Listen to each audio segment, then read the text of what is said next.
So TRU Yoga is an acronym. I like to play on words as well.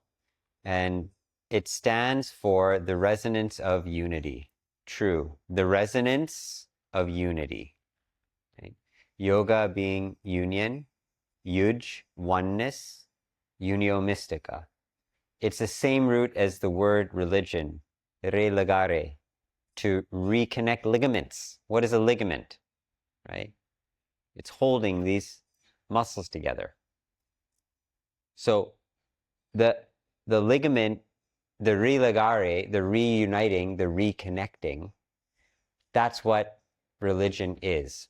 And the essence of religion is oneness, is unity. And yoga is the science of religion. It's religion, you don't need all the beliefs and creeds. And that's what's beautiful about it, because the idea of the yoga is that it establishes you in an experience. And that experience is a vibration of oneness. And that vibration of oneness, that experience of oneness, that's true yoga. And so in this program, our aim is to make that more and more accessible and available in our lives. That vibration of unity, that vibration of oneness, true yoga. You might have seen in the class today, we moved like water. We connected to our breath. We connected to the fluidic state of being, right? And then from that fluidic state of being, we tried to bring that into the way in which we moved on our mat through the postures, and began to see the reflection of our mind, our body, and our breath, and weaving that into the way that we held our poses. Doing a somatic practice is also connecting to moving gently with the tissue and the fascia in order to create some titration, which allows us to sense and feel the issues in the tissues on a subtle level. And then we bring that back into our yoga asana practice. We'll find that we might hold a challenging pose, like with that chair pose. You guys did great today, but some days it'll be harder, for example. And that sense of challenge and not knowing how long this challenge will last, and yet staying centered into it, it helps you to strengthen your vagal brake and increase the tone of your vagus nerve, which makes you more fortified in the face of challenges in life. Mantra and vibration and sound, tuning in to the different energy centers of the body, of the heart, of the belly, of the mind, which we now understand as these three different brains that actually function with different qualities of electromagnetic resonance connected to different systems of the body. We're using, in this practice, there's many different things that are taking place that are designed to harmonize your body and your mind and your energies and your emotions to bring you into that resonance of unity. So the idea is that we're practicing those things on the mat, and then we're coming in and we're looking also at the philosophy and the science of yoga, so that you feel this sense of like, okay, like I kind of get this, what this is about. You get to take it into your life and in the world, and then make it your own. I love Bruce Lee said, I take what works, I discard what doesn't, and I add what is uniquely my own. Even Patanjali did this when he created the Yoga Sutras. He doesn't represent the entire of all yoga teachings that ever happened. He took what he felt worked, discarded what he felt didn't, added what was uniquely as his own, and now this has become the classical text on yoga. So as you do this, you'll learn practices, teachings, and then you will take what works for you. And the things that don't, fine, let them go. The thing that is your own to add, put it in. Make it your own. Then it becomes a true discipline. In the beginning, it's actually helpful to have a discipline imposed from the outside, because the mind resists. As we'll talk later, the habitual nature and the way in which we're accustomed to entropy. Right? So it's helpful, but then you have to make it your own. You can never have somebody else's truth. Whatever truths that I speak here, these are truths that I've come to understand and appreciate. may not be true for you. Take it and put it in the oven. Let it bake for a while. And if the bread is good and it's nourishing, it doesn't upset your stomach, then eat it.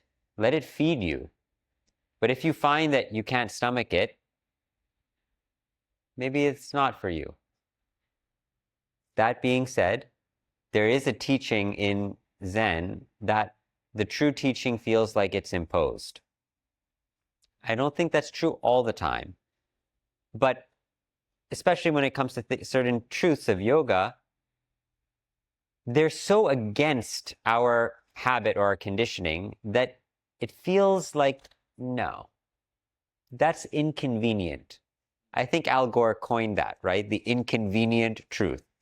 What someone says about climate change, and that means that you cannot live the way you've been living. And people are like, whoa, whoa, whoa, whoa, whoa, whoa. That I can say would be true for everybody else, but when it comes to me, that's inconvenient.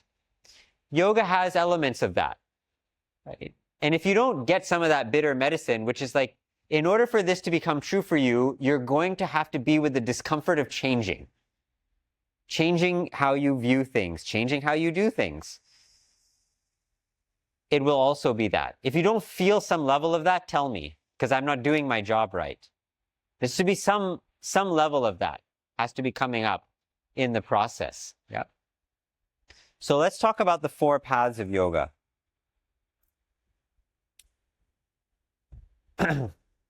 Who's heard of the 4 paths of yoga? 1, 2, couple. 4 paths of yoga. Once upon a time, there was a man who was thrown into prison.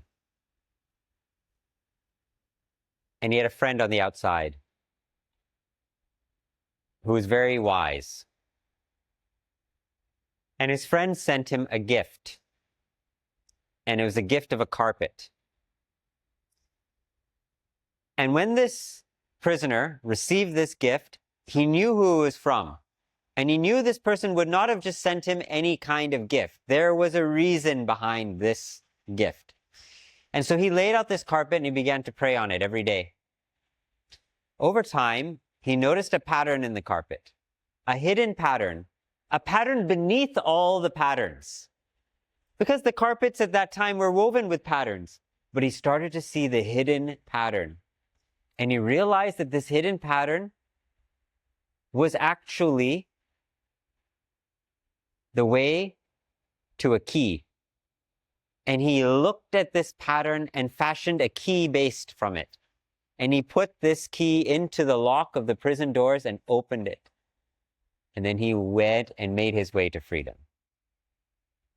That is the Yoga Sutras. I have been praying on the mat of this scripture, and I still only get this much of it. But this is the genius of Patanjali. He was a dancer, meaning he was an artist. He was a grammarian, meaning he was a master of language.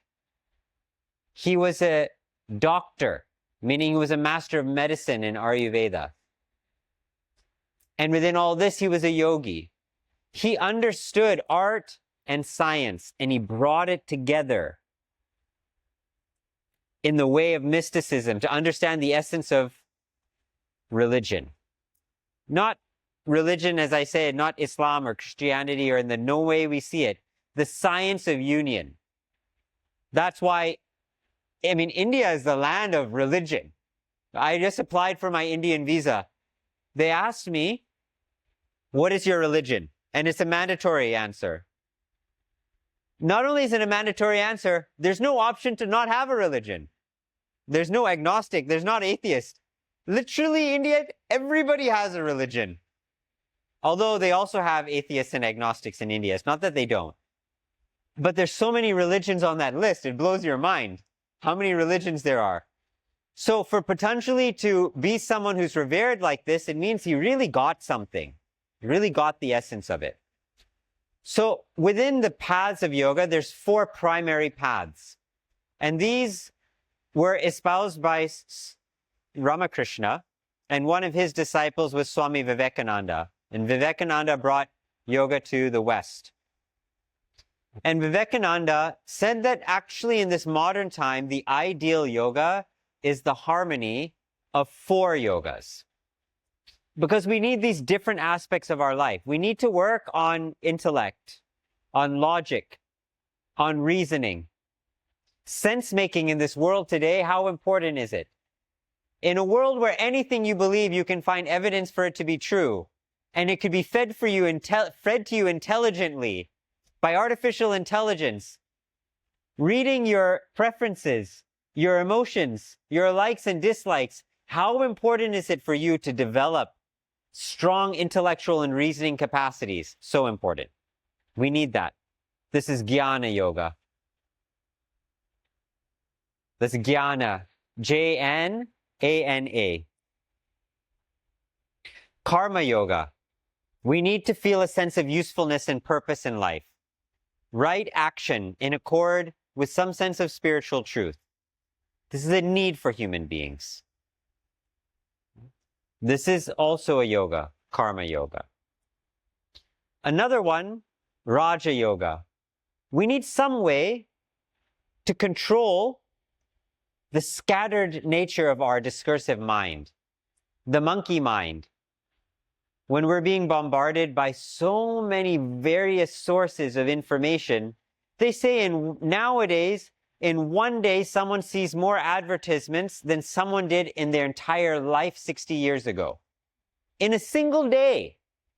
That's the amount of information that we're getting. It's so important to have some mastery over our attention, because your attention is the most valuable currency in the world today. They have a saying in technology companies that if they're not selling you a product, it's you're the product. If you don't pay for Facebook or Google, you're the product. Your attention is the value creation engine for them. That's the world we live in. Everybody's competing for your attention. So this ability to master our mind is essential. This is called Raja Yoga. It helps us to do that. Raja. Raja means king. Gyan means knowledge. Karma means action. Then the next one, Bhakti Yoga. We all need some sense of relationship to some force greater than ourselves, to some devotion that's of our own choosing, a devotion to something that expands and opens our hearts beyond our myopic view of ourselves in the world. The transformation of our desire into some kind of devotion, this is Bhakti Yoga. The harmony of these 4 yogas is what has been advocated. So these 4 paths of yoga, actually the essence of it, the hidden pattern amongst all of them is in the Yoga Sutras. If you want to get elaborations on each one, you might go to a different teaching or a different scripture. But we don't have the time to go there. So if I was to share with you the book that saves you from reading others, it would be the Yoga Sutras. And once you understand and see this hidden pattern, you can't help but to see it everywhere. I see it everywhere. I see it in all religion, in all spiritual culture. It exists. Because what makes yoga universal, or what they call Sanatan Dharma, the eternal Dharma, the cosmic Dharma, is that we are all part of the universe becoming aware of itself. We're part of the unfolding pattern of life. And yoga is providing us the supportive frameworks for that pattern to unfold, to come in alignment with the cosmic evolution. This microcosm of a macrocosm that we are, yoga connects us to what is called the rhythm.